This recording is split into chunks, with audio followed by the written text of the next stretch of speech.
Glória a Deus. Abra sua Bíblia, por favor, no Evangelho de Mateus, no capítulo 4. E nós vamos ler juntos do versículo 1 até o versículo 4. Esse vai ser o nosso ponto de partida e também uma espécie de trilho para a ministração de hoje. Mateus capítulo 4, de 1 a 4. Eu vou ler na Nova Almeida atualizada, mas qualquer que for sua versão, acompanhe comigo. O texto sagrado diz assim: a seguir, Jesus foi levado pelo Espírito ao deserto para ser tentado pelo diabo. E depois de jejuar 40 dias e 40 noites, teve fome. Então o tentador, aproximando-se, disse a Jesus: se você é o Filho de Deus, mande que essas pedras se transformem em pães. Jesus, porém, respondeu: está escrito, o ser humano não viverá só de pão, mas de toda a palavra que procede da boca de Deus. Se não for pedir muito, queria que você repetisse uma parte desse versículo 4 comigo. Diga comigo: o ser humano não viverá só de pão, mas de toda a palavra que procede da boca de Deus. Bom, eu quero chamar a sua atenção para o que foi a natureza dessa tentação. Muita gente acredita que o diabo estava tentando Jesus a quebrar o jejum. Isso não é verdade.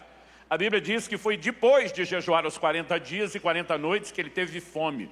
Basicamente, o jejum já havia sido encerrado. O que significa essa expressão, teve fome? Outro dia alguém falou: pastor, normalmente a fome não é no começo do jejum, em vez de no fim. E eu falei para as pessoas, olha, o que normalmente nós chamamos de fome, não é bem fome. É um desconforto, uma espécie de protesto do seu corpo, que está habituado a receber quantidades de energia em horários e doses específicas. Seu corpo se habitua a isso.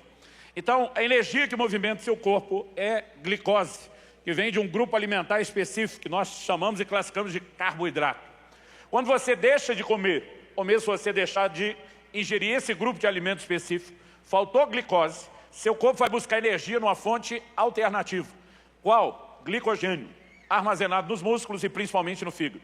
Pastor, o que é o glicogênio? A glicose que você ingeriu, não gastou, entrou excedente ao seu gasto, ela se transforma em reserva. Essa reserva, ela é pequena, ela não dura muito. 2, no máximo 3 dias, você consegue esgotar a reserva de glicogênio se não estiver ingerindo glicose. E quando acaba o glicogênio, seu corpo migra para uma outra fonte alternativa de energia. E ele vai buscar energia nas reservas de gordura que o corpo armazena. O que são as reservas de gordura?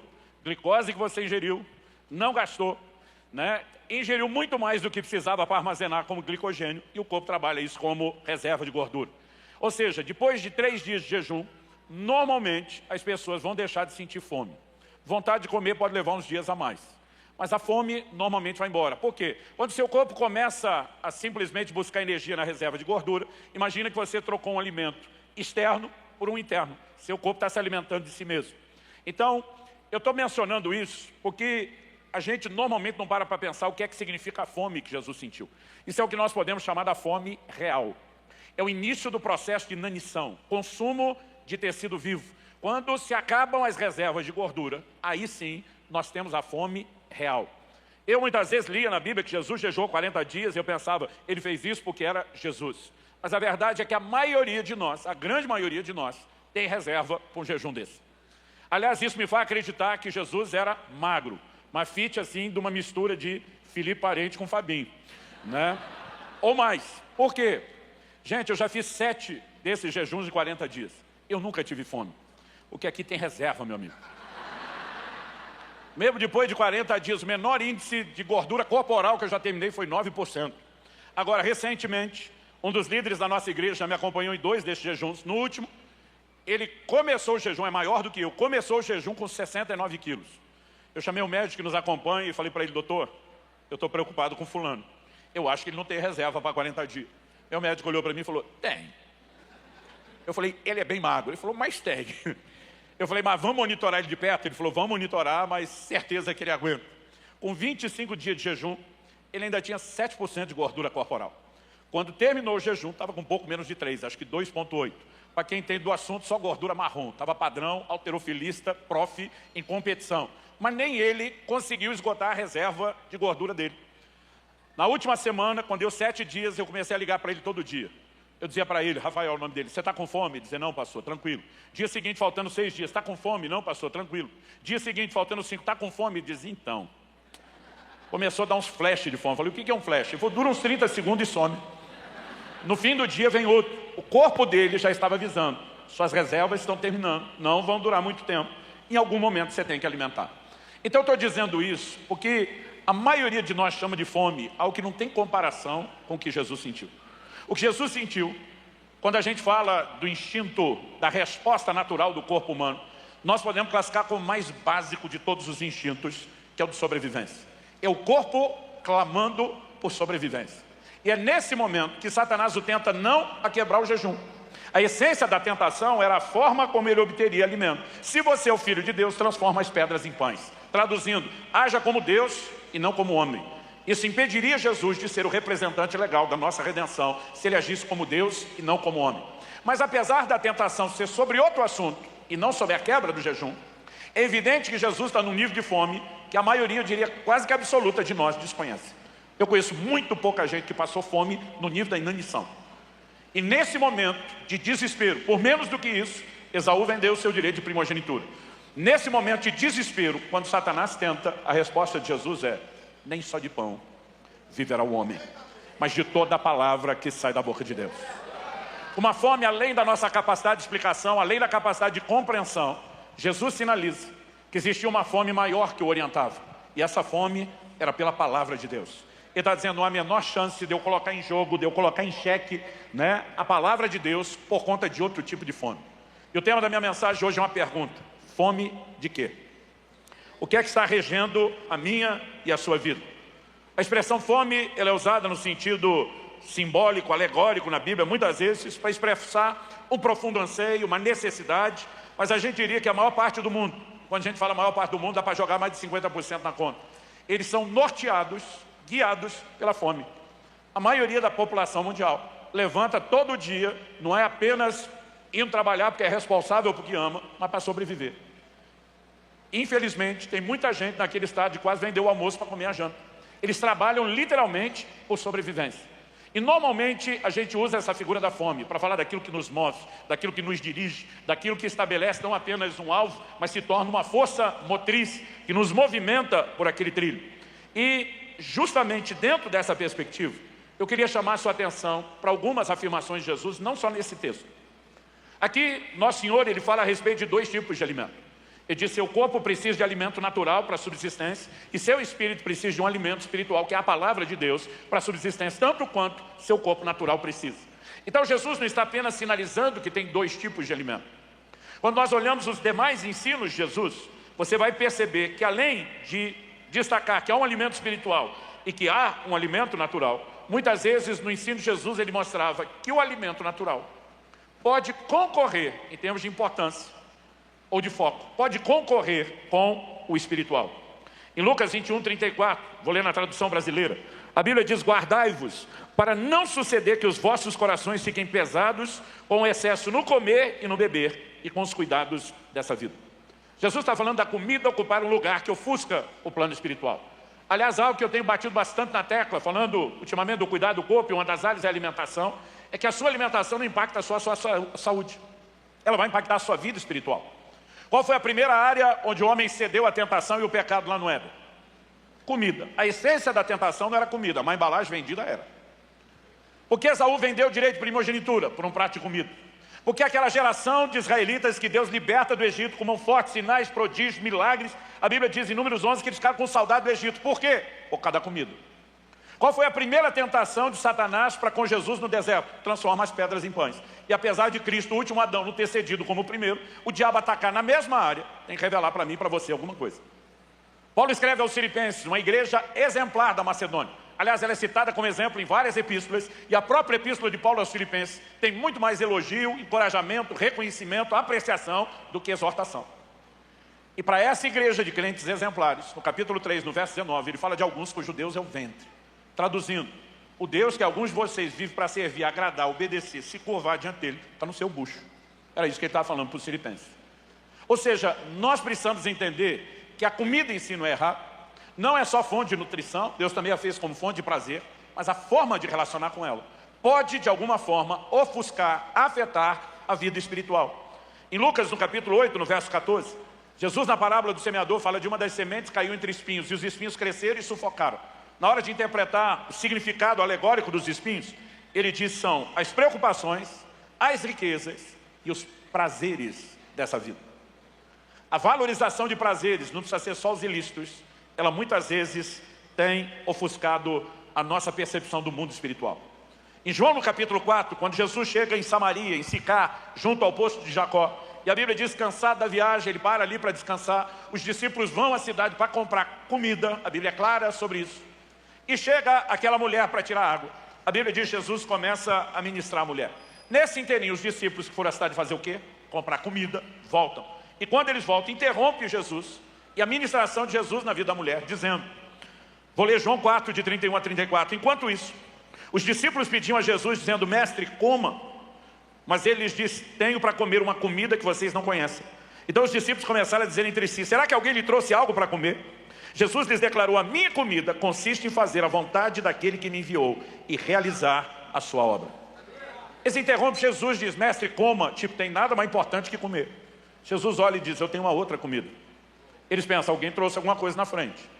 Jesus diz, não, a minha comida ela consiste em fazer a vontade daquele que me enviou. Ou seja, aqui Jesus não trata comida no plano espiritual apenas como sendo uma palavra a ser ouvida, uma pregação, um ensino, a leitura bíblica, mas ele está falando da obediência à própria palavra de Deus, a execução da vontade de Deus. Ou seja, o alimento não é meramente parar para ouvir, mas é a disposição de encarnar isso, de colocar no lugar de importância na nossa vida. E à medida que você vai olhando todas essas conversas de Jesus, você percebe que ele está enfatizando como uma relação descompensada com a comida pode prejudicar a percepção do plano espiritual. Depois de destacar isso, e evidentemente não estou falando mal da comida, né, no sentido de dizer que ela em si seja ruim. A Bíblia diz em 1 Coríntios 6,13 que Deus fez o estômago para os alimentos para o estômago, ideia de Deus. Ele podia ter feito uma fruta só, com a cor só, com o único cheiro, tamanho, sabor, textura, que tivesse todos os nutrientes, e a gente estava garantido, quando a perspectiva é nutrição, para sobreviver comendo uma fruta só. Mas graças a Deus ele não fez. Ele caprichou na variedade de tamanhos, cores, sabores, texturas, cheiros, frutas sazonais. Você fica esperando a próxima estação, né, voltar para que você possa comer de novo aquele tipo de fruto. E evidentemente, quando Deus nos deu o paladar, Ele queria que a gente desfrutasse. No entanto, a gente não pode negar que mesmo havendo declarações de Deus dizendo, eu quero abençoar vocês até nessa área, Deuteronômio 8:10. Aliás, Deuteronômio 8 é o texto que Jesus citou, quando ele diz, nem só de pão viverá o homem, mas de toda a palavra que sai da boca de Deus. E nós vamos olhar para muitas declarações de Deuteronômio. Deuteronômio 8:10, Deus diz assim, vocês comerão, se fartarão e louvarão o nome do Senhor, seu Deus. Então ele estava dizendo, quando entrarem na terra prometida, eu tenho fartura para vocês vão comer bem. E Deus está dizendo de louvar depois. Normalmente a gente agradece antes. Eu não sei você, mas tem comida que é tão boa, que eu agradeço antes e depois. A Bíblia está falando de continuar louvando depois de ter comido já. Então, Neemias 8:10, quando diz a alegria do Senhor é a vossa força, olha o contexto. O texto está dizendo, envie carnes gordas, bebidas doces, porções aos que não têm nada preparado para si. Era para fazer festa no sentido de banquete. Então, evidentemente, que eu não estou tentando botar um rótulo negativo na comida em si. Mas assim como quando falamos de dinheiro, o problema nunca foi o dinheiro, mas o amor a ele, uma forma errada de relacionar com ele, com a comida, nós precisamos entender que não é diferente. Dito isso, a segunda construção que eu quero fazer aqui, é que Jesus, nos seus ensinos sobre o assunto, sobre os dois tipos de alimento, ele aplica a ideia de fome e saciedade, tanto para o alimento natural, como para o alimento espiritual. Por exemplo, Mateus 5:6, Sermão do Monte, bem-aventurados os que têm fome e sede de justiça, porque serão saciados. Ele está falando de fome e sede, não só para o alimento natural, mas ele está falando de saciedade também, para essas questões espirituais. Então tem fome e sede, não só para aquilo que é alimento natural, tem saciedade não só porque é natural, mas fome e sede e também saciedade para o alimento espiritual. Quando você reconhece isso, a gente tem que prestar atenção no resto do ensino de Jesus, porque pensa numa temática que ele abordou de forma recorrente. No registro de Lucas, do Sermão do Monte, ele diz, capítulo 6, verso 21, bem-aventurados são vocês que agora têm fome, porque serão saciados. Eu, durante muito tempo, olhava para essa declaração de Lucas 6, 21, e achava que Jesus estava falando de fome literal, alguém que está com necessidade, e que os serão satisfeitos seria a provisão de Deus. Só que na sequência, 4 versículos depois à frente, Lucas 6, 25. Ele diz, ai de vocês que agora estão fartos, porque vocês vão passar fome. E aí você fica perguntando, será que Jesus está falando de algo natural? Porque se for, nós temos aqui algo bem contraditório. Primeiro ele diz, bem-aventurados que têm fome, porque vocês vão sair do lugar de fome, vão ser transportados para o lugar de fartura. Vocês serão fartos. Aí o cara, aleluia, glória a Deus, Deus mudou minha sorte. Mas aí ele diz, ai de vocês estão fartos, que vocês vão passar fome. Volta para lá de novo. Então primeiro você é abençoado e promovido da fome para a saciedade. Depois você é punido. E é tirado da saciedade para a fome. Se você olhar para isso de forma literal, é contraditório. Nós temos um loop, né, que vai se repetir o tempo todo. Quando eu voltar a ter fome, ele vai dizer, mais bem-aventurado você que tem fome, aleluia. E aí eu vou ser saciado. Mas quando for saciado, ai de vocês estão fartos. Misericórdia, volta para lá de novo. Qual o sentido disso? Agora a pergunta é, será que Jesus estava falando de algo natural? Ou será que o que ele está falando pode ser entendido na perspectiva espiritual? Antes disso, eu quero saber quantos aqui, como eu, tiveram uma mãe raiz e não Nutella. Então deixa eu dizer que quando eu era garoto, criança, se a gente quisesse comer qualquer porcaria antes do almoço, e porcaria era qualquer coisa que não fosse o almoço que ela estava preparando, não precisava ser, né, algo que não fosse saudável. Você dizia, quero comer uma banana, não pode. Tudo antes do almoço era porcaria. Não podia comer. E se você insistisse, mamãe soltava os 4 cavaleiros do Apocalipse. Pensa no evento escatológico. E por quê? Que normalmente ela dizia assim, se vocês encherem a barriga de pão, de bala, de docinho, na hora que eu botar comida saudável na mesa, vocês não têm fome, não têm apetite. Alguém viveu uma época parecida? Ok.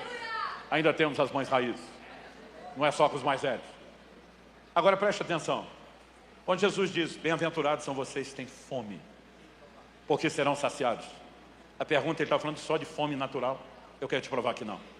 Mas quando ele diz, ai de vocês estão fartos, ele está falando daqueles que encheram a barriga de docinho, de balinha, se ocuparam com outras coisas e agora não tem apetite para aquilo que ele está oferecendo.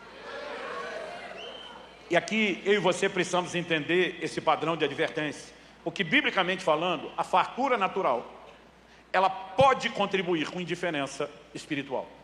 E não estou falando contra, porque há promessas de Deus. Seja fartura de alimentos, seja fartura de recursos, e a gente não pode negar que as promessas estão lá. Eu acabei de citar Deuteronômio 8:10. Vocês comerão, se fartarão, louvarão o nome do Senhor, seu Deus. Agora, olha o 11, o verso seguinte, a continuação. Vou ler do 11 ao 14 de Deuteronômio 8. Tenham cuidado de não se esquecer do Senhor, seu Deus, deixando de cumprir os seus mandamentos, seus juízos e estatutos que hoje lhes ordeno. Não aconteça que, depois de terem comido e estarem fartos, depois de haverem edificado boas casas e morado nelas, depois de se multiplicarem o seu gado e os seus rebanhos, aumentar sua prata e o seu ouro e ser abundante tudo o que vocês têm, se eleve o seu coração e vocês se esqueçam do Senhor, seu Deus, que os tirou da terra do Egito, da casa da servidão. Deus está dizendo, eu quero dar o melhor para vocês. Fartura na mesa, fartura de recursos, mas preste atenção, fiquem espertos vocês, para que depois de estarem fartos, vocês não esqueçam do Senhor, seu Deus. Um dia desse, um irmão falou para mim, pastor, nós estamos vivendo tempos difíceis. Falei, é mesmo? Por quê? Eu falei, pastor, décadas atrás, o senhor lembra disso? A gente só ouvia o pastor da igreja da gente pregar. Antes do advento da internet, cada um só ouvia o seu líder. Agora, em tempos de globalização, a gente ouve todo tipo de pregador na internet. Eu falei, está uma confusão doutrinária. Eu falei, tem hora que eu estou ouvindo os pregadores de fé. Ele começa a dizer, se quiserdes me ouvirdes, comereis o melhor dessa terra. E eles vão falando do que está à nossa disposição. E eu vou ficando enlouquecido com aquilo de tanta bênção. Mas daqui a pouco eu estou ouvindo os outros pregadores que descem o sarrafo nessas coisas. Dizendo, tenha cuidado, isso pode destruir sua vida espiritual. E ele fala para mim, eu fico pensando, se pode destruir, por que é que Deus daria? E se Deus não quer dar, por que é que prometeu? Mas se prometeu, por que é que advertiu? E ele falou, e aí pastor, quem está certo? Tipo, acredito na bênção ou não acredito? Qual dos dois estão certos? Quem que está errado? Eu falei, os dois estão certos, os dois estão errados. Ele falou, como é possível? Eu falei, os dois estão certos, quando consideram uma porção da Escritura que está sendo pregada. Os dois estão errados quando não consideram a porção do outro. Porque a Bíblia nos contradiz. Todo o ensino bíblico, ele não é divergente, ele é complementar. Então, Deus prometeu, Ele quer nos abençoar. Paulo escreve em 2 Coríntios 1, diz, tantas quantas forem as promessas de Deus. Não importa os milhares de promessas que sejam, não importa o número, tantas quantas forem. A Bíblia diz, nele está o sim, por meio dele o amém. Deus não voltou atrás em nada que Ele prometeu. Tudo que Ele prometeu está de pé. E eu e você temos o direito de crer e perseguir isso. Mas o mesmo Deus que prometeu também advertiu. E diz, mas tenham cuidado, para que depois que a promessa se materializar, que vocês não se esqueçam do Senhor, seu Deus. Então Deus tanto quer liberar essas coisas, como quer nos advertir. Porque a forma errada de relacionar com elas pode trazer indiferença espiritual. Quem está entendendo? Então vá comigo para Marcos, capítulo 10. Gente, eu estou há mais de 30 anos pregando o Evangelho, pregando a palavra de Deus. E honestamente, pensa numa porção da Bíblia que eu quase não ouvi ninguém pregar até hoje. Mal a gente ouve citações. Um jovem rico procura Jesus, perguntando o que é que eu preciso para ter a vida eterna. O Senhor diz, guarda os mandamentos. Ele diz, quais? O Senhor repete alguns. Ele diz, eu tenho praticado isso. A Bíblia diz que Jesus, olhando para ele, o amou. Verso 21 diz isso. Que Jesus olhou para ele e o amou. Ou seja, o texto não está dizendo que Jesus o trollou, e sim que o amou. Essa ênfase é importante. E diz, só falta uma coisa a você. Outro evangelho diz, se você quer ser perfeito, completo, pleno, vá, venda tudo que tem, dê o dinheiro aos pobres, e você terá um tesouro no céu. Depois venha e siga-me. Ele, porém, verso 22, contrariado com essa palavra, retirou-se triste, porque era dono de muitas propriedades. Então Jesus, que não deixava a bola quicando sem aproveitar, então Jesus, olhando ao redor, disse aos seus discípulos, como é difícil para os que têm riquezas entrar no reino de Deus.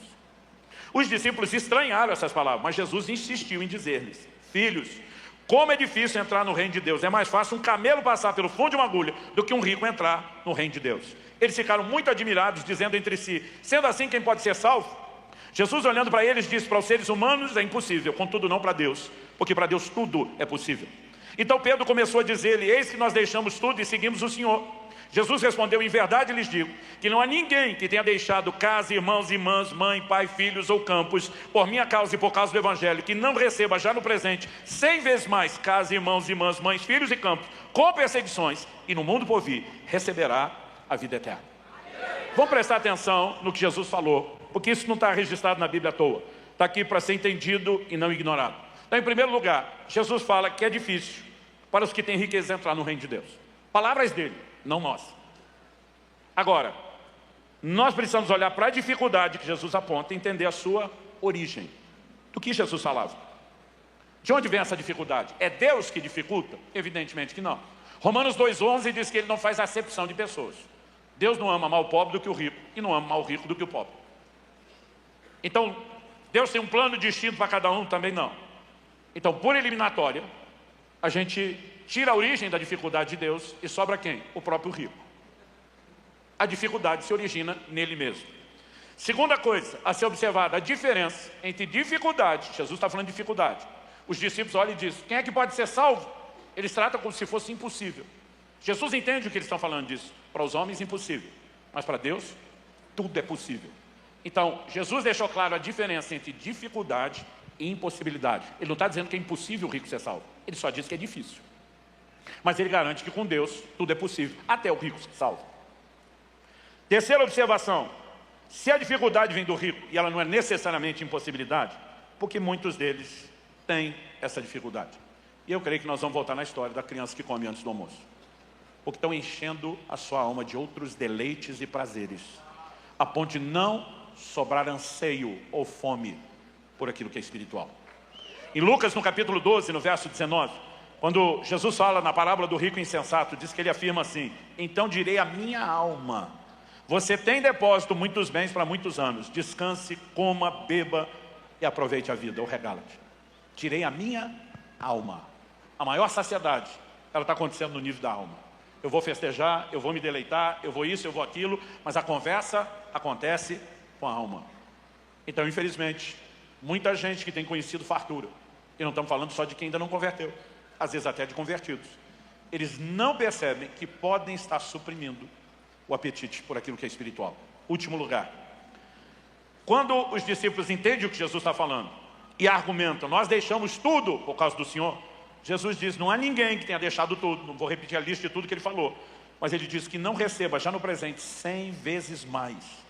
A única coisa que ele não botou na multiplicação foi esposa, graças a Deus, porque essa é para continuar mantendo a única, aleluia. Mas ele diz 100 vezes mais casa, irmãos, irmãs, mães, filhos, campos, com perseguições. Mas ele diz, e no mundo por vir a vida eterna.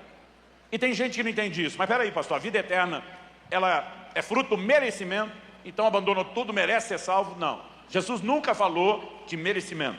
O que Jesus falou foi de desprendimento. Ou seja, o que Jesus falou foi da necessidade de esvaziamento para um novo enchimento. E aqui nós precisamos entender que o acesso à vida eterna não é o mérito de ter abandonado algo, mas a capacidade de desprender, valorizando mais a vida eterna, ela precisa ser reconhecida como parte do processo. Então, se a gente considera os dois tipos de alimento, fome e saciedade nas duas questões, o dilema de um com o outro, isso é o cenário e o fundamento que eu queria preparar para enfatizar o que eu realmente quero falar hoje. Qual é o poder da abstinência na prática da vida cristã? Porque muita gente tem relativizado o jejum. Eu tenho visto pregadores dizendo, não, jejum é coisa do Antigo Testamento, da lei. Eu digo, como é que é? Jesus em Mateus 6,16 diz, quando jejuardes? Ele nunca disse se jejuardes. Ele tratou como certo que a gente iria jejuar e nos orientou como fazer isso. Nas palavras de John Wesley, no comentário, num dos seus sermões, abordando o Sermão do Monte, ele diz, ninguém orienta como fazer alguma coisa, a menos que espere que o orientado faça o que ele está orientando a fazer. É evidente que Jesus, no mínimo, se não deu uma ordem, sinalizou uma expectativa de que nós jejuássemos. Quanto ao tempo, em Lucas 5, ele diz no verso 35, que enquanto o noivo estivesse presente, os convidados para o casamento não iam jejuar. Em todas as parábolas de Jesus, em todos os evangelhos, todas as vezes que ele usou a alegoria do noivo, ele falava de si. Ele diz, mas quando o noivo for tirado, aí sim eles vão jejuar. Quando Jesus sinalizou seu tempo do jejum, a partir do momento que ele fosse assunto aos céus, durante toda a sua ausência, até o dia do seu glorioso retorno, e diz, esse é o tempo do jejum. Evidente que o jejum é parte da vida cristã, mas a pergunta é, por que o jejum é importante? E aí eu acredito que nós temos um gancho na própria palavra de Jesus. Quando no final do jejum ele cita exatamente Deuteronômio 8, 2 e 3, na resposta que ele dá para Satanás. Quando ele diz, está escrito, nem só de pão viverá o homem, mas de toda a palavra que sai da boca de Deus. Na verdade, ele está citando essa porção de Deuteronômio 8. E permita ler o verso 2 e o 3 de Deuteronômio 8. Lembre-se de todo o caminho pelo qual o Senhor, seu Deus, os guiou no deserto, durante esses 40 anos, para humilhar vocês, para pôr vocês à prova, para saber o que estava no coração de vocês, se guardariam ou não seus mandamentos.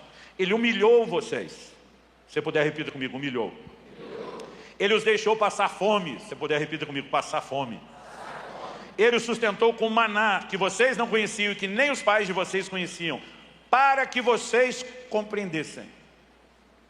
Repita comigo, para que vocês compreendessem. Que o ser humano não viverá só de pão, mas de tudo o que procede da boca do Senhor. Então preste atenção. Deus, por meio de Moisés, está dizendo, ele humilhou vocês e os deixou passar fome. Aí ele entrega o maná.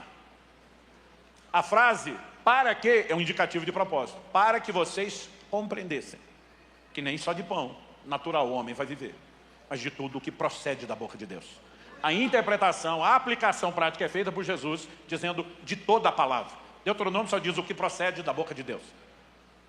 Quando você olha para isso, qual a orientação, qual a instrução que Nosso Senhor está nos dando? Ele está dizendo que existe um elemento didático, pedagógico, de ensino na abstinência. Interessante que no Antigo Testamento, o verbo jejuar ele não aparece tanto. Por exemplo, no dia da expiação, Yom Kippur, você tinha o dia anual de um jejum compulsório. Todo mundo era obrigado a jejuar. Mas quando você lê lá Levítico 16, você vai ver Deus dizendo o seguinte, quem não afligir ou humilhar sua alma, dependendo da versão, vai estar afligir ou humilhar, será eliminado do meio do povo. Será que humilhar ou afligir a alma era só um sentimento? Evidente que não. Se fosse um sentimento, como é que avalia quem vai ser eliminado e quem não? É no livro do profeta Jeremias e depois no livro de Atos, que há uma referência nesses dois lugares ao dia da expiação, sendo chamado de o dia do jejum. Porque esse era um dia onde todo mundo jejuava. Mas a expressão humilhar ou afligir-se, ela é usada em relação ao jejum. Aqui o texto está dizendo, ele humilhou vocês. Não estamos falando ainda de jejum, mas estamos falando de humilhação. Ele os deixou passar fome. Aqui, você pode dizer que funciona também no jejum. Abstinência de alimento. Para quê? Para que vocês pudessem compreender algo. Existe uma capacidade de percepção, quando eu e você pausamos alguns níveis de deleites, ainda que lícitos, como a comida. E entramos no modo de não permitir que a nossa alma se alegre com algumas questões naturais. Por que a Bíblia chama o jejum de afligir a alma? Porque, gente, não é só o corpo. A gente descobre a alegria que é comer quando para de comer. A turma fala assim, pastor, é normal a gente ficar meio deprimido? Eu digo que seria normal se você não tivesse, pelo menos no começo. Vai chegar o momento da euforia do jejum, mas não é no começo. Normalmente, a gente descobre, e é por isso que a maioria de nós não gosta de comer sozinho, que comer não tem a ver só com ato de alimentar, mas de socializar. E quando você entra em jejuns prolongados, e não vai para a mesa, nem que for para conversar, você vai perceber a falta que isso faz. Agora, qual é a didática por trás disso? Eu acredito que é isso que nós precisamos entender. A maioria dos crentes não jejum. Dos grupos que mais jejum, você pode botar no meio aí os carismáticos e pentecostais. No meio pentecostal, principalmente, o jejum ganhou uma conotação de mérito. Tem que pagar o preço, tem que sacrificar, quase como se fosse merecer. Isso é contraditório à doutrina bíblica. E não estou dizendo que a gente não deva jejuar, mas não tem a ver com mérito. Então, qual é o poder do jejum ou das outras abstinências? O que a palavra jejum, usada por Jesus, apontada, registrada nos evangelhos, no original grego em que foi escrito, o koineu grego antigo, é a palavra nestil. Nestil é uma palavra composta de ne, que é um prefixo de negação, e estil, que é comer. Então, jejuar significa não comer. Só que a palavra jejum, ela virou sinônimo de outras formas de abstinência na maioria das línguas. Então, às vezes você está lendo uma matéria esportiva no jornal e o camarada comenta que determinado time está em jejum de títulos. O meu ficou uma década, até pouco tempo atrás.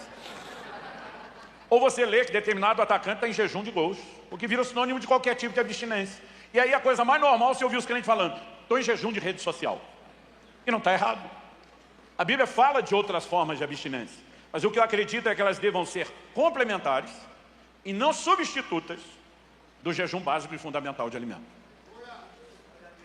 Mas em Números 30, na lei dos votos, a Bíblia fala quando alguém fizesse algum voto a Deus com o qual quisesse afligir sua alma. Ou seja, normalmente alguém abria mão de algo importante para ele, apenas para ferir a realização, o sentimento de prazer que ele tinha com aquilo, para abrir um outro espaço, para se deleitar em Deus e não deixar que aquilo concorresse com Deus. Aliás, até algumas décadas atrás, isso era comum no meio evangélico.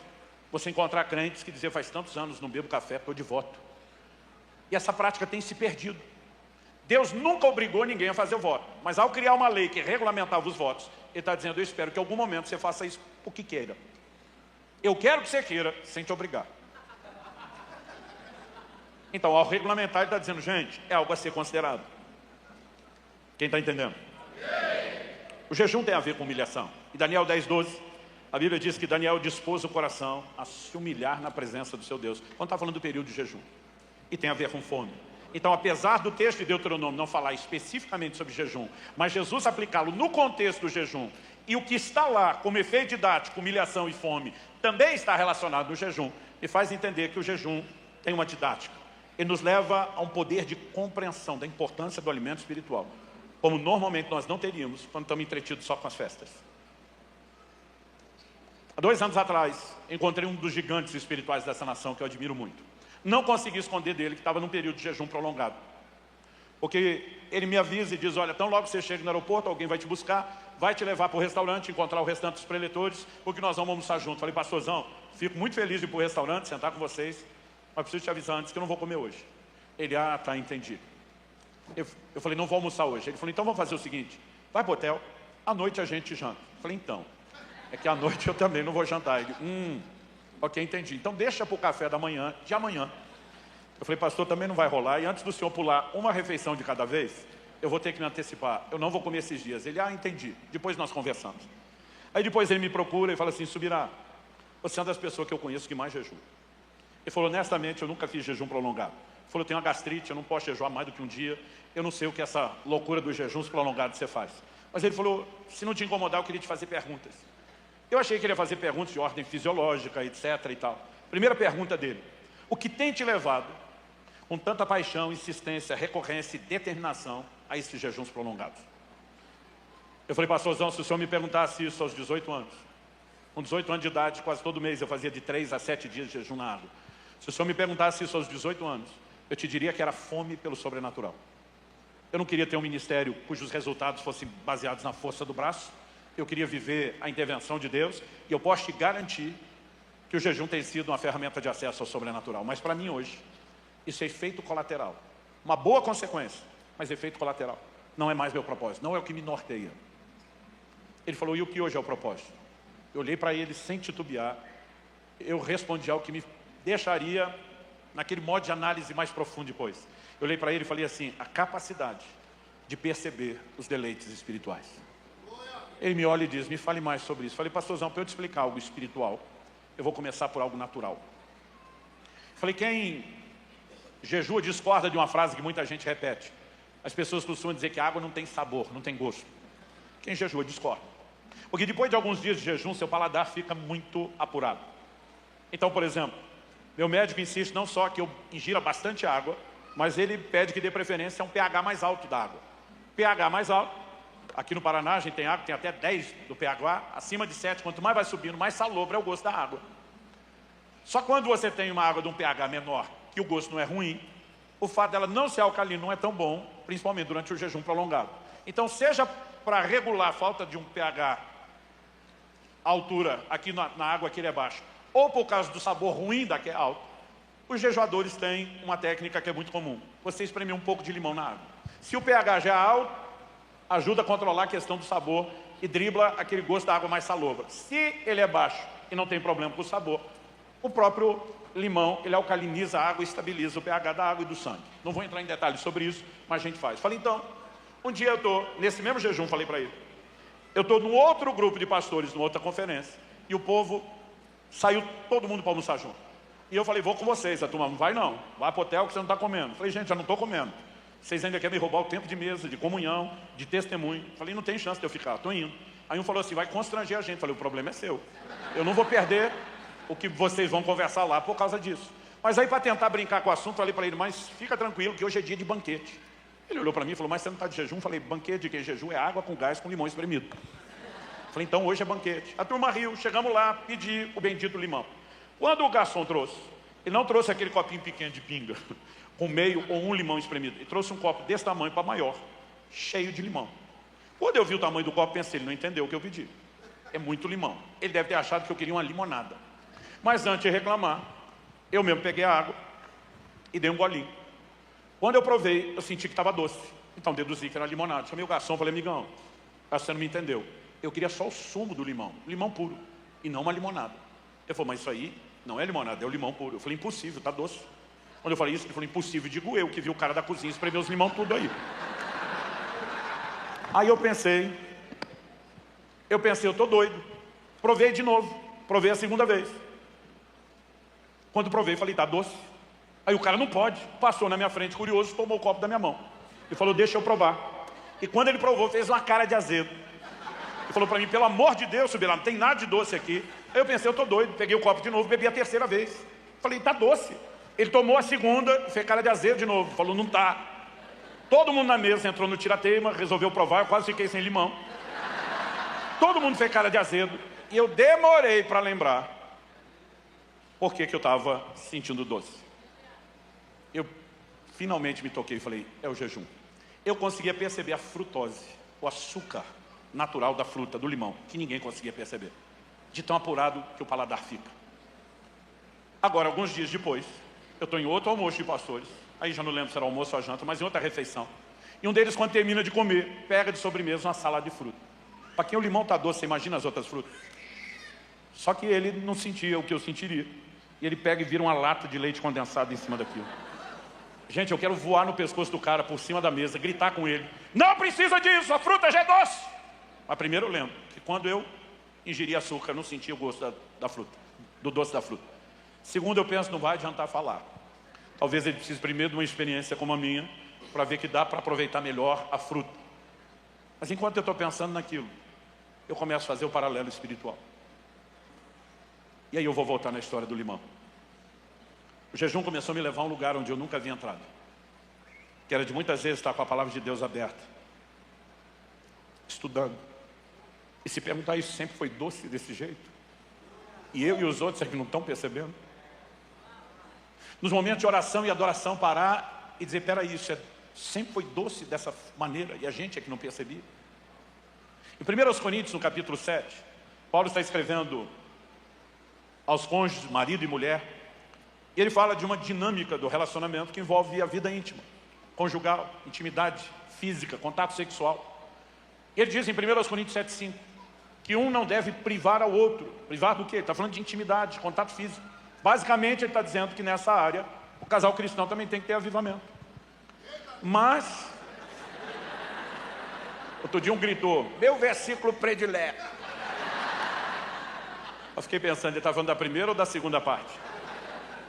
O que Paulo diz assim, a não ser, talvez, quando há mútuo consentimento, o casal está de acordo. E aí ele vai falar de uma pausa, naquilo que normalmente não é para ter pausa. Ele diz assim, a fim de se dedicarem à oração. O que Paulo está dizendo? Que quando o casal está vivendo o avivamento do dia a dia não pode orar, ou que a oração não funciona. Não, não é isso que ele está dizendo. Ele está dizendo que aqui você está no padrão mediano. Mas ele diz, se você quer entrar em águas profundas, talvez você tenha que dar uma pausa no leite condensado, para resgatar o doce do açúcar da fruta. Quem está entendendo? Eu comecei nos últimos anos de uma dedicação contínua ao jejum, seja os pequenos, curtos, né, que são repetidos de forma periódica, seja os prolongados. Eu comecei a entrar no lugar de percepção, de fome e também de saciedade das coisas espirituais, como nunca antes. Em agosto do ano passado, eu estava na madrugada do 39º dia de um destes jejuns. Eu tive uma experiência marcante, inesquecível. Eu acordo de madrugada, com vontade de ir ao banheiro, coisa que eu não gosto quando aconteça. Depois de uma certa hora eu já vou parando de beber água, porque eu não gosto que nada atrapalhe o sono. Mas o sono do final do jejum, é só quem fez para a gente explicar. Eu ainda jejuo, faço jejuns prolongados, treinando bastante. Então a queima calórica é muito alta. E no fim parece que o corpo está no modo de defesa. Ele está lutando para salvar energia, para recuperar, né, o cansaço. E o sono é um negócio assim, maravilhoso, é pouco. Então quando eu acordo com vontade de ir no banheiro, eu penso comigo mesmo, tomara que não atrapalhe meu sono. Vou ao banheiro. Quando eu volto do banheiro, eu não estou mais preocupado se vai atrapalhar o sono. Porque eu estou tão atordoado de sono, é um sono tão profundo. E agora a minha preocupação é outra. Eu estava com 50 anos de idade. Estamos falando de um ano atrás, agora estou com 51. E eu nunca lembro de ter pensado isso na vida. Mas agora a minha preocupação é, será que existe algum risco de eu dormir andando antes de chegar na cama? Sério? Porque eu estava tão atordoado, era um sono tão profundo, que minha preocupação não é mais vai atrapalhar o sono. Meu medo era só que eu não caia andando. E não dá para explicar como que estava o sono para eu chegar nesse ponto. Então quando eu cheguei, encostei a cabeça no travesseiro, eu pensei, 3 segundos eu apago. Eu estava feliz que não ia perder o sono. Quando eu encostei a cabeça no travesseiro, algo dentro de mim, parecia só uma autossugestão, não tinha nada extraordinário, não parecia nada místico, espiritual. Parecia só um sentimento ou um pensamento. Por que você não ora um pouco? Eu pensei, eu não quero orar. Eu quero dormir. Seja alguém misericórdia, eu não gosto de orar. Falei, criatura, 40 dias jejuando e orando, de dia. À noite eu queria dormir. Mas quando eu penso, eu não quero orar, eu digo, se eu não quero orar, isso não é de mim. Não pode ser uma autossugestão, porque eu quero dormir. Se não vem de mim, então automaticamente, por eliminatório, eu jogo. Será que pode estar vindo do plano espiritual? Aí eu penso, se é do plano espiritual, vamos continuar a eliminatória. Certeza que não é do diabo. Ele não é doido de me chamar para orar. Ele não faria isso. Então, se não é de mim e nem do diabo, aí por eliminatória, não por nenhum convencimento, eu me pergunto, poderia ser um convite de Deus? Mas pastor, era muito convincente? Não. Era nada convincente. Não era forte, não era espetacular, não era barulhento, não parecia ser voz de Deus. Mas aí quando eu raciocino isso, ainda que atordoado de sono, eu penso, mas se não for de Deus? Eu penso, não for de Deus, o que eu vou perder é um deleite inferior. Mas se for Deus, e eu não atender, eu vou perder um deleite superior. Eu olho para um lado, para o outro, penso, e falei, se é para arriscar, que seja o deleite inferior. Vou orar. E aí, atordoado de sono, sem muita empolgação, eu começo a oração e já me arrependo da primeira frase. Eu não sei quem já acompanhou isso em vigília. Você vê uns irmãos orando que você fala, está dormindo, porque não está falando nada com nada. Eu estava do lado de um, ele, oh meu Deus, que o Senhor te abençoe. Eu falei, como é que é? Ele, hã? Tipo assim, nem ele sabia o que ele estava falando. Eu comecei quase que nesse nível, não estava para tanto. Mas eu comecei assim, sem empolgação, falei, Senhor, muito obrigado por mais um jejum que está terminando. Aí eu penso, o que eu estou agradecendo? Que Ele me sustentou até aqui ou que aleluia vai terminar? Tipo, como se fosse algo ruim. E eu mesmo fico com vergonha, tipo assim, puxa, parece que eu formulei tudo errado. Só que porque eu pensei no assunto do jejum, eu me lembro de algo. Minha mulher e meus 2 filhos estavam me acompanhando no jejum. E eu penso, não é comum você ter gente jejuando 40 dias, mas a família inteira. Aí eu penso, mas não foi só eles. Vários dos pastores e líderes estavam me acompanhando, era um grupo grande. E eu falo para Deus, eu nem chamei ninguém. Eu estou grato pela família, principalmente, me acompanhar. Mas eu comento com Deus, eu nem chamei ninguém. Quando eu falo, eu nem chamei ninguém. Dessa vez eu ouvi Deus falar. O Espírito Santo disse, quem chamou fui eu. Eu quero te dizer algo. Há um chamado vindo dos céus nesse tempo e para essa geração. Mas quando ele disse, quem chamou fui eu. Meu amigo, foi como se alguém lá em cima apertasse o botão que ativa o modo glória. A glória de Deus encheu aquele quarto de uma maneira que eu não consigo te explicar. Eu nunca tinha experimentado nada igual. No dia seguinte, eu chamo minha esposa e digo, meu amor, você sabe que não há ninguém que eu ame mais do que você nessa terra. Ela, aleluia. Eu falei, mas você sabe que você sempre perdeu para Jesus. Ela falou, aleluia. Eu falei, mas ontem tu perdeu feio, mulher. Mas você ficou tão longe, tão longe. Ela já começou a rir e falou, o que aconteceu ontem? Eu falei, Deus entrou no quarto. Ela falou, para agora, nem continua a história. Chamou Israel e falou, você tem que ouvir. Eu contei para os dois o que aconteceu. Israel olha para mim e fala, pai, a Alice também tem que ouvir. Ela está jejuando junto. Liguei para ela, era a única que estava morando fora. E falei, filha, Deus entrou no meu quarto ontem. Ela, pai do céu, você viu Deus? Eu falei, graças a Deus que não. Ela, como graças a Deus que não? Eu falei, filha, não consigo te explicar como algo tão prazeroso, tão deleitoso, pode ser tão assombroso. Assustador é pouco. Não era um medo ruim, mas era um temor e uma reverência da percepção daquela grandeza, daquela majestade. Mas eu nunca senti tanto prazer na minha vida. Eu falei, filha, eu fechei meus olhos com toda a força. Eu cobri com a mão, além de fechar os olhos. Porque eu pensei, o quarto está escuro, mas ele é luz. Se ele aparecer, não adianta estar no escuro. Eu falei, eu me joguei no chão, com a cara no chão, cobrindo ainda meus olhos, com medo de ver algo. Mas eu fui tomar de um deleite. E parece que nunca antes eu cheguei tão perto de entender o Salmo 16:11. Na tua presença, a plenitude de alegria. A tua destra, a delícias perpétuas. Ele não fala dessa alegria como fosse um sentimento etéreo, vago, subjetivo. Ele traduz isso numa linguagem de deleites. E não existe palavra no vocabulário humano que possa explicar esse nível de deleite. Deleite. Eu chorava, eu ria, eu falava em línguas, eu ficava quieto. Tinha hora que eu pensava, só vou ficar aqui respirando, curtindo isso. E de repente, eu começo a perceber a razão pela qual, não estou dizendo que você tem que fazer o que eu tenho feito, 40 dias de jejum. Mas eu começo a perceber a razão pela qual há um chamado de Deus, para que a gente entre cada vez mais forte no lugar da abstinência. Poucas coisas têm o poder de mostrar o quão impotentes são as coisas naturais para nos preencher e nos realizar. Quem jejua com frequência ou regularidade testemunha as mesmas coisas. As coisas materiais perdem absurda e inexplicavelmente o seu valor. Você olha para o dinheiro e entende que a única função dele é ser servo e não senhor. Perde a importância. O coração fica blindado contra a ofensa. É impressionante como você deixa de pensar tanto em si. Quem costuma jejuar, a gente diz que o centro de gravidade muda. O centro de gravidade da terra puxa para baixo. O centro de gravidade do céu puxa para cima. Buscar as coisas são do alto, pensar nas coisas são de cima. Mas sabe, vou repetir, não tem a ver com mérito. Tem a ver com percepção, para que vocês compreendessem. E para mim, nos últimos anos, tem sido maravilhoso, não apenas as experiências, mas o lugar de percepção. Sabe por quê? A moeda do reino é o interesse, é a fome. E muitos de nós estamos perdendo o que é o principal para avançar no lugar mais profundo da intimidade com Deus e do sobrenatural. Pastor, moeda do reino, moeda. Jesus usou essa linguagem. No livro do Apocalipse diz, aconselho-te que de mim compres ouro refinado no fogo, vestes brancas para que te viste, colírio para ungir os seus olhos. Mas ele não está falando de você comprar com dinheiro. Então qual é a moeda do reino? Isaías 55, verso 1, diz o seguinte, a todos vocês que têm sede, venham às águas. E vocês não têm dinheiro, venham, comprem e comam. Sim, venham e comprem, sem dinheiro e sem preço, vinho e leite. Como é que se compra sem dinheiro? No reino de Deus, a moeda é a fome, é a sede, são alegorias do quê? Interesse.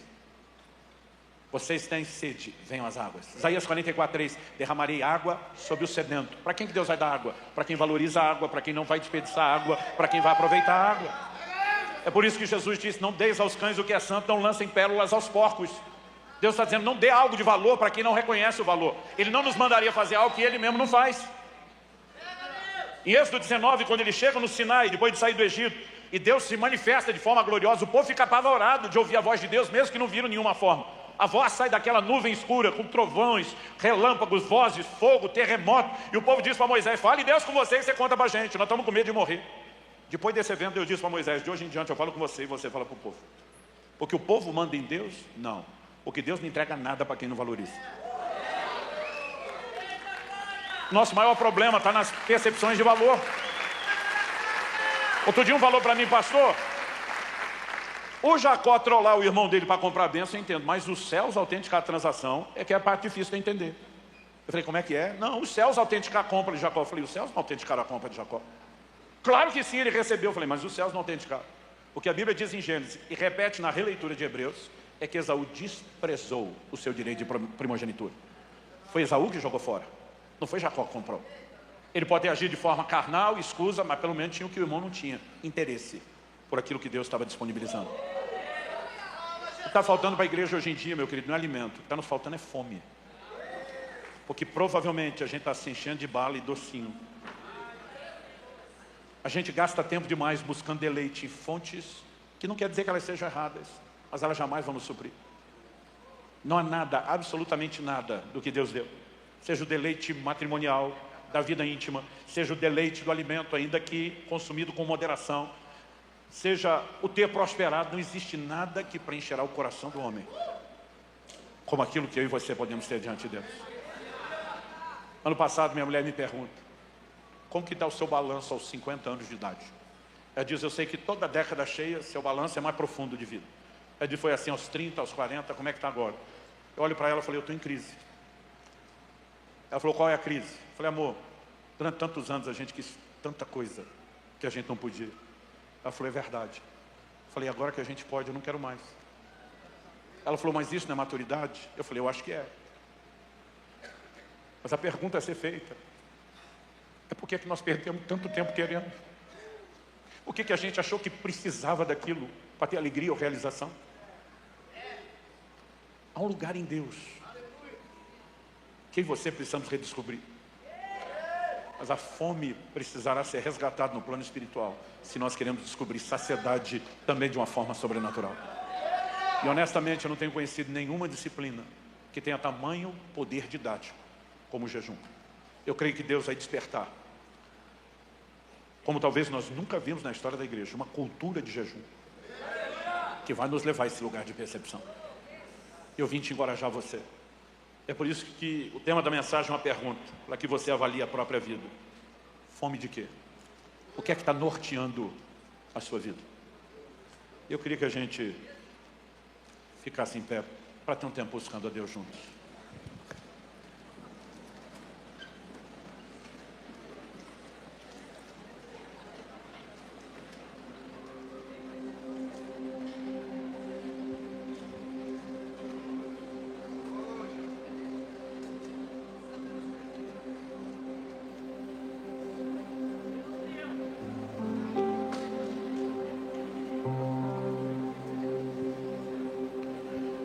Eu não vim aqui te apontar o dedo. Eu não vim aqui jogar pedra em você. Eu não vim te acusar nem do seu passado, nem do seu presente. Eu vim te apresentar uma nova proposta de futuro. Há um lugar de realização em Deus que não vai deixar a menor brecha para que nenhum de nós se desvie dele, para que nenhum de nós o troque por outra coisa qualquer.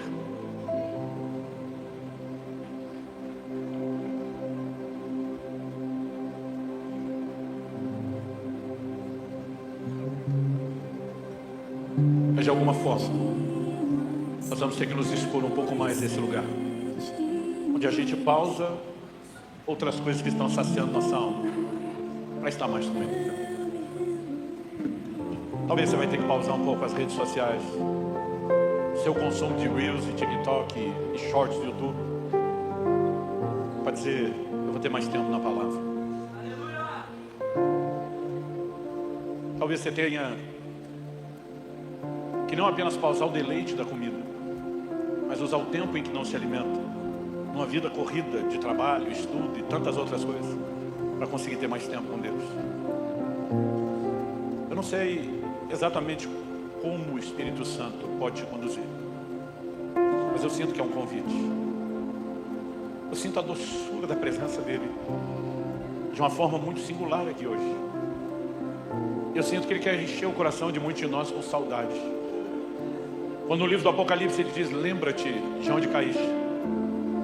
Basicamente o que ele está dizendo: eu não quero te arrastar na obrigação, mas se você lembrar que nós já tivemos algo melhor do que está agora, provavelmente você sinta falta disso, saudade disso, e queira ter isso de volta. Coloque a sua vida diante de Deus. Eu vou te pedir que por alguns minutos você não cante, não acompanhe os músicos, mesmo que eles estão ministrando. Eu quero que você ore. Ore como se não houvesse amanhã. Ore como se tudo dependesse desse tempo de oração. E depois de derramar seu coração diante de Deus, falar com Deus, ou Deus falar com você, aí você pode discernir qual é a hora de entrar na adoração. Porque nós vamos, como diz o nordestino, dar um cheiro nele hoje. E nós vamos deixar essa doçura nos envolver e resgatar a paixão do nosso coração. Fala com Deus. Eu pedi para você ficar em pé, mas faz isso quando você achar melhor. Em pé, sentado, de joelho, em voz alta, em voz baixa. Esquece quem está perto de você, mesmo marido e mulher. É o seu tempo, é você e Deus agora.